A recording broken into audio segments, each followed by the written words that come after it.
I hope you've enjoyed the first few videos from the Deano story. I'm not going to keep giving you pictures of me in the car. Hopefully, if you've been following the story so far, you'll not need any more introductions from me.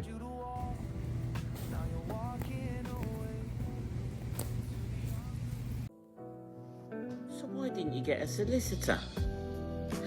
This is the question, and whoever asks that question totally doesn't understand the destruction to my heart, body, mind and soul on the 15th of April 2022. So let's just understand this. Since my son's birth on August the 1st, 2012, right up to the 15th of April 2022, I looked after both his mother and my son.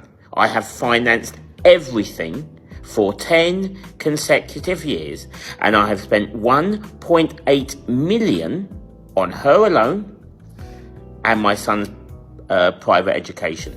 They have had beautiful homes, she's never worked, and I have paid everything in her life simply because she's the mother of my son.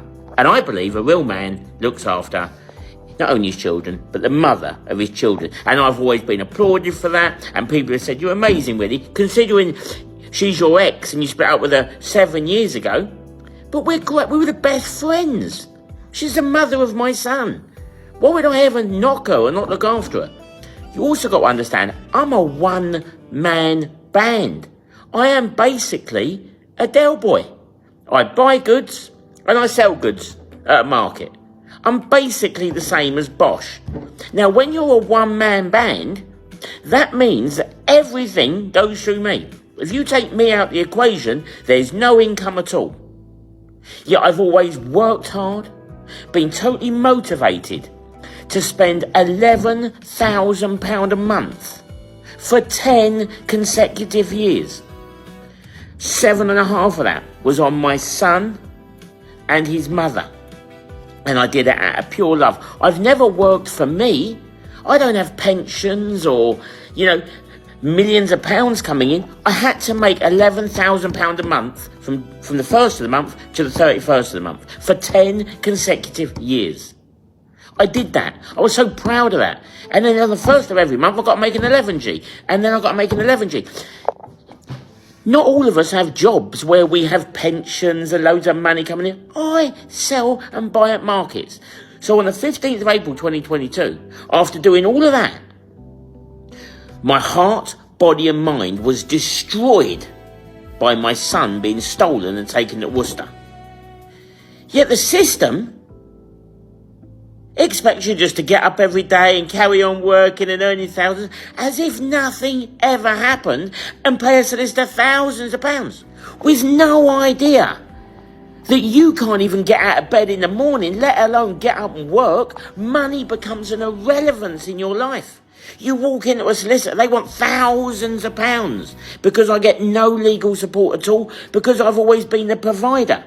By claiming the application she's made, she gets full legal abuse. It's a manipulation of the system. So please, people, if you don't think I would have loved to have a solicitor, I would have loved to have a solicitor. But who's going to fund it?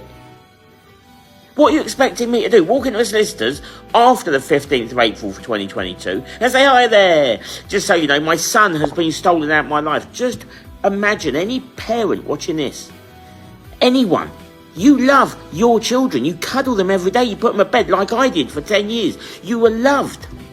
And if you woke up tomorrow and they weren't there, and then your very best friend, the mother, started making applications against you, you have no understanding of the overwhelming paperwork you get through the post, the emails you get from her solicitor. It breaks your soul. Daddies do well just to get up in the morning and make it through a day, let alone start working and funding thousands of pounds. And you've also got to remember, she disappeared overnight. So whatever money I had, I still had to pay the houses, the bills that were still outstanding for 2 or 3 months. I haven't worked since the 15th of April 2022, and do you know why? Because nothing matters anymore. The one thing I've realised is all I need in my life is the love of my son, as I've always had for 10 years. I couldn't have done any more for my son and his mother financially. Everything I ever earned, I gave to them. And since the 15th of April 2022, I've been expected, despite my son being simply stolen out of my life, multiple applications and allegations made against me. The pain is indescribable. And yet people just say, why didn't you get a solicitor? How do you want me to fund it? The only way I can fund that is by me getting up, because I get no legal support at all. Why? Because I've always been the provider. And that's what's so sick. By claiming what she's claimed, she gets full legal aid, and a daddy that's provided everything gets nothing, but is expected to carry on as if nothing has happened. So that question is almost a total and utter non-understanding of the destruction to a daddy's mind, body and soul. Everything I ever did was for my son and his mother, and I did it with utter commitment. And since the day my son was taken, I've been too broken to do anything. Just too broken. And do you know what? Not one single human being in the system has ever asked me how I'm feeling. And I truly understand why many, many dads don't make it. So please don't think I represented myself because I wanted to. I represented myself because I was left totally alone, broken, totally destroyed. And no one in the system cares, and there is no backup for daddies that have done everything and given everything to the mother and the child for 10 years. To this day, I'm just proud to wake up and get through a day. I need nothing from me. I just need the love of my son in my life, and I'm doing my very best. I've never asked anyone for help, and it's totally alien for me to ask anyone for help. It feels weird for me asking for help, but I'm doing my best, and I'm still here 2 years later, and I'm very proud of that. I'm doing these videos because they say dads should talk out. Look at Paddy Pimblett last year, went viral. His mate committed suicide because of this system. And everyone said how wonderful it was what he said. Yet when daddies speak out or say anything, people say, oh, be careful, be careful. I'm too hurt to worry about being careful. I'm telling my story. My story is over, and it's destroyed me mentally, emotionally and physically. But do you know what?